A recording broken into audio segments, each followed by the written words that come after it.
Hey guys, Joe here. A lot of you know I'm a 1911 guy. My first gun was a 1911. It was a 9 mil, but it was still a 1911. And ever since then, I've fallen in love with the concept of the 1911. It's dead simple.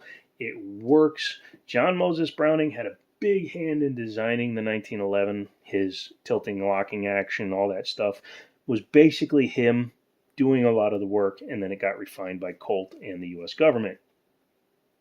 To this day, one of the best shooting guns in the world is a 1911. In fact, one of the biggest hyped guns of 2023 was the Dan Wesson DWX. It's actually a 4-year-old design, but finally got done in 2023, which uses a 2011 style trigger group, but it uses a CZ style frame. But in all functionality, this is a 1911. Straight linear pullback with a bow that goes around the magazine. External manual safety, cocked and locked. And it is hammer fired. And just like an original 1911, even Dan Wesson didn't screw with it. You have to be charged in order to put it on safe. However, it did eliminate the grip safety, which John Moses Browning himself did when he designed the high power follow-up. So this is like a successor to the high power and the 1911. I love this thing. This thing's a beautiful gun. And yes, it appears in a lot of videos because it was a very expensive gun and I have to pay for it. So, well, I did pay for it because in my greasy mitts, but thank you. Anyways, let's get back to the one we want to talk about today. This one comes from Liberty Arms down in Harrisonburg, Virginia. So they sent it up to me to take a look at. I actually looked at this before because the owner of the company was thinking about carrying it because he's a 10 mil guy. Spoiler, this is a 10 mil 1911, but apparently he's decided to sell it. So they let me take a look at it. I had them pull 4 guns at random, bring them to me, and I'm doing videos. I'm going to do that every week. So if you become a member, you're going to get early access to a lot of videos. There's actually going to be 7 that are up at any given time, 7 to 10. Right now it's going to be 7 because we're at the second week of doing this. First week they brought me 2 guns. One was mine, one I'd already done a video on, but this one is one that I didn't do a long form video on. So today we get to take a look at the Combat Bear from Fusion Firearms. Chambered in 10 millimeter, and it is a commander-sized 1911. Beautiful gun. Beautiful gun. Let's take a look at the box, though. Or the bag. I don't know if it came in a box. He didn't tell me. But you get the owner's manual, and then inside here, you do get a baggie with a new guide rod, a spent shell, a takedown tool. What are we? 1911 not. Never taken apart before, guys. Yeah, I was looking for a spare mag. Sorry, my brain isn't working really good because it's late and I should be sleeping, but I'm not. Lots of pouches. Only 1 mag. Okay. That's actually not uncommon with 1911s, but for a 10 mil, you'd think they would have added an extra mag. However, dollar for dollar, what they do provide for you is pretty impressive. It's about an $800 gun.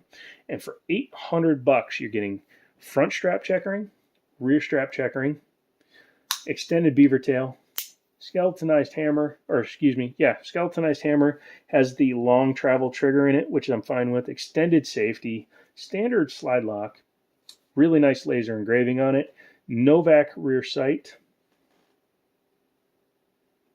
Sorry, I was looking at the serial number on it. But yeah, Novak rear sight and a dovetail front sight, although it's the plain version of a sight. So it's not really easy to pick up, but again, as a carry gun. And this is technically probably more of a display piece, which is why they didn't invest a ton of money into the sights. But it is standard dovetailing, so you could change those out at any time. Polished barrel, bushing style in the front with a half-length guide rod or a short guide rod because it's a commander size. No undercuts here, however, it does have the A2 style cuts on the side of the frame to allow smaller hands to get into the trigger guard easier. Has the flared ejection port there. Very nice. Big memory notch on the grip safety there. No mag well or anything, however, it is slightly beveled in here. And then the 10 millimeter one has a bit more aggressive bends on it than the 45s. It's a narrower cartridge, or excuse me, slightly narrower. However, you can see they've kind of dimpled the mag so you can easily tell the difference. A 9mm is shorter front to rear, so the groove is on the back of it. A 10mm is in the middle to the front of it, and a 45 is just going to be flat. So easy way to tell. Has wood grips on it that are kind of like bear clawed. I'm not a big fan of wood grips just because they don't last, especially in my greasy mitts. When I go shooting, I don't care if it gets dirty or oily, things like that. I do like the cuts, or not, excuse me, not the cuts, but the laser engraving. It's very nicely done. Reminds me of high-end sockets because when you do laser engraving, it changes the color. I like the grizzly bear on the back, paw prints on this side, and a mountain scene on that side. Very nice. Overall fit and finish on a fusion gun is very good. Magazines are drop free. But yeah, you can just see how slick that is. You want a little bit of extra looseness in a 1911. Helps them run a little bit better. You don't want super tight tolerances. Super tight tolerances are what get you jams and instances where you have a malfunction. A little bit of slop is good. Ask any AK owner. Rattle means good. Rattling means reliable. No lights, lasers, bazooka rails, or anything like that. Only has rear slide serrations, and they are vertical a la original A1 style gun. Flat main rear spring housing, though. Very nice overall outside condition. A non-adjustable trigger. Again, this is a carry style gun. I do like the checkering, though. That's really nice. You can change a lot of this stuff, but it's hard to get a gun checkered because it's hard to get that done right, because you can see when it's done at the factory, it's actually higher than the rest of the frame because this was all this size and then they cut it in. When you have it checkered aftermarket, you're cutting into what they've already milled out, and then the serrations are not quite as nice. They can be really good because you can do it on machine, but instead of having it where it's much more exposed like this, they're actually recessed, which I don't care for as much. Very nice. Fits nice in the hand. I'm not a commander size 1911 fan. I've had a few of them. I've had officer size ones too. I do like that the commander size at least uses a full-size magazine. For those of you that don't know, I don't know how you don't know, but we'll run through them real quick. A commander size uses a full government size frame, but it has a 4.25-inch barrel. A government 1911 has a 5-inch barrel. An officer size has a shortened frame and a shortened slide, typically around 3.5 to 3.25 inches. And it's usually a 6 to 7 round gun. And you'll see a lot of differences, like the grips will be very different on an officer. So yeah, this gives you the best of both worlds when it comes to carrying. However, it's a little backwards because this length isn't as important as this length for printing purposes. However, this length is easier for pulling because it's a shorter distance. Yes, it's 3/4 of an inch, but for a lot of guys, that can mean the difference between a quick draw or snagging. So again, take from that what you want. You're either a snagger or you're not. I personally prefer a 5-inch gun, and I prefer large dust covers. This is a Dan Wesson DWX, but a bunch of my 1911s look like that in the front, including the one I sold to Charlie. It's 2:30 in the morning, so if I yawn while I'm filming this, that's why. Let's talk about the trigger pull real quick. Number one, you do have to defeat the external manual safety. You have a grip safety and an external manual safety. That has to be down with a firm grip on the gun, otherwise she will not go kabooey. But yeah, it's actually, it looks like a long travel trigger, but you can see it's a short trigger. Oh, nice. Not as nice, but the pull for the dropping the hammer, very precise. The wall is right there. Yeah, if you just let it drive your finger out, because I believe it is spring assisted, it'll go right out, and then you go into your next shot. However, if you're slowly releasing it, it's a much softer reset, but the wall is right there. There's like no travel at all, which is what I prefer in my guns. In fact, this Dan Wesson, I actually need to probably change out the trigger because it's got a lot of pull. You can see a lot more take up than even this guy. And yes, I just put my Dan Wesson into a box of ammunition. Nice. What do you say we take her apart? Okay. Well, first thing, make sure she's clean. FE print check. Yay. But yeah, make sure that she's empty. Lock the slide to the rear. I'm going to use the base of the mag, although this one is not a polymer. That will be all right. Be very careful when you're doing it this way. You want to be careful. Make sure that your guide rod doesn't go flying. It's a little oily, kids. It only looks like a used piece of paper towel. Don't worry about it. You're fine. The guide rod is stuck onto the spring, so we're going to just forget about that for now. Once you've done that, release the slide or the safety so that the slide can come back.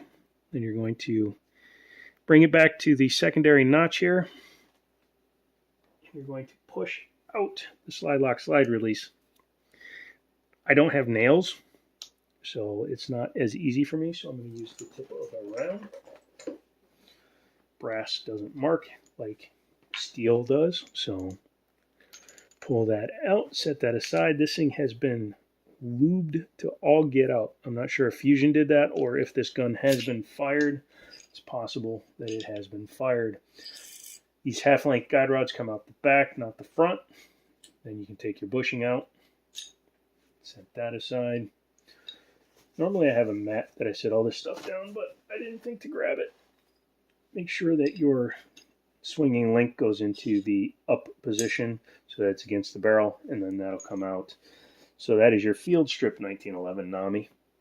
Taking a look at the gun, you can see it's got its locking lugs up top. That's an original Moses Browning design. The high power uses the same design. Most modern guns use a breech lock or a chamber locking design. Inside the slide, I don't know how easily you can see it, but you can see those two lines. It has the corresponding locking lugs in there. It's very, very heavy steel. There can be different weights of steels, okay? There's like thousands of chemical compositions for steel. Just a little tweak can make it a little bit heavier or a little bit lighter, depending on what it was mixed with. There is your hammer in the back and your internal extractor. Comes all the way forward and goes in right there. No firing pin block, so this is a Series 70 style gun. So you can see that it just has the sear and then the disconnector, and then no drop safety, giving it that pure trigger feel on it. Very nice all steel frame on it, so the weight is actually pretty balanced. Once you've done this, you can go ahead and reassemble it. And let's see if we can avoid doing the idiot mark. Again, if you're not a 1911 guy, the idiot mark is most commonly given to a 1911 by an owner who is not familiar with the assembly and or disassembly of a 1911 and decides to launch the slide lock slide release in an arc along the side of the gun, leaving a half moon mark on the frame and the slide at the same time. Again, hopefully I am good enough today that I can avoid that idiot mark. The way to do that is, number one, you want to start your slide lock slide release down here. This is my personal thing. It works for me. If you have a different method, great. But I like to do that. Make sure that the barrel is in the right position. Then I bring it back. Bring the slide back to the assembly notches. There's your slide lock and there's your takedown notch. Bring it back so that's in the square. Then take your slide lock, lift it up high enough to clear the side of the frame. Only set it down when you're just about to go past the detent on the tube. Pushing down while pushing up will allow you to insert it into the takedown notch without and marking a beautifully laser cut slide. Engage your safety, grab your plunger, put it in. This is always the hard part, but since there are little ledges on the plunger, just at least get it started. Then you can take your guide rod, push down, aka magazine, and get your plunger lined back up. Once you've done that, disengage your safety and make sure the gun is still functioning. Man, taking apart multiple guns gets you dirty, doesn't it? If you made it this far, put great big bear in the comments and let me know what your thoughts are regarding the Fusion Firearms 1911 chambered in 10mm. Did I forget to mention it was a 10mm? I might have, but yeah, beautiful gun. Decent price, under $800, and you can pick this one up at Liberty Arms down in Harrisonburg, Virginia, should you really want it. Become a member of the channel, have some input into the say, and help me pick up stuff like this, because if I had enough members, I'll buy a gun a month just to do stupid stuff with, like, you know, $2,000 gun, throwing them. Obviously, I'm being very gentle and only throwing it on the cushions, but ask anybody that's been to the range with me, that $2,000 gun has been tomahawked into targets before, because they're tools. They should be used. They should be respected, but they should be used as well. So that's what I believe. If you believe the same, leave me a thumbs up, leave me a comment, leave me a suggestion, all that good stuff. And as always, I'll talk to you later.